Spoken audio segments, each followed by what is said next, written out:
O ito na po. Kami po ni Nelson tumanggap po ng bilin O, bilang mga kaanib po sa Iglesia ni Cristo at sa atin hong mga kababayan. Dahil po dyan, mga kababayan at mga kapatid sa Iglesia, ang mga kapatid po sa Iglesia ay naghahanda, Nelson. Ulitin ko po ang mga kapatid po sa Iglesia ay naghahanda na magsagawa po ng rally.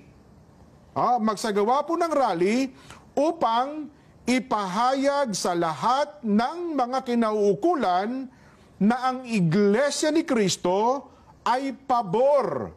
Pabor po sa opinyon ng Pangulong Bongbong Marcos na hindi sumang-ayon sa isinusulong ng ilang sektor na impeachment.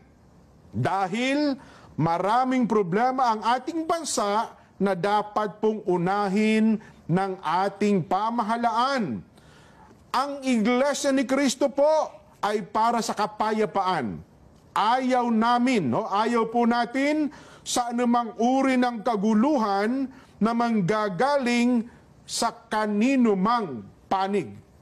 Ngayon pa lamang po, mga kababayan, ay nag-uorganisa na po ang mga lokal sa buong iglesia para magkaroon ng mga malalaking pagtitipon.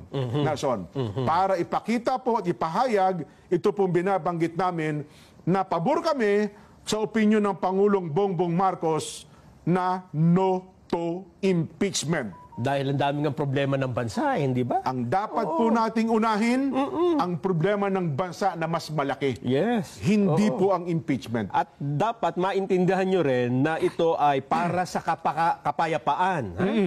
At hindi para sa anumang kaguluhan na posibleng manggaling kahit sa anumang panig. Tama. Dapat yun ang maintindihan natin. Wala tayong pinapanigan, kundi yung pagkakaisa at kapayapaan ng bansa. Well, opo.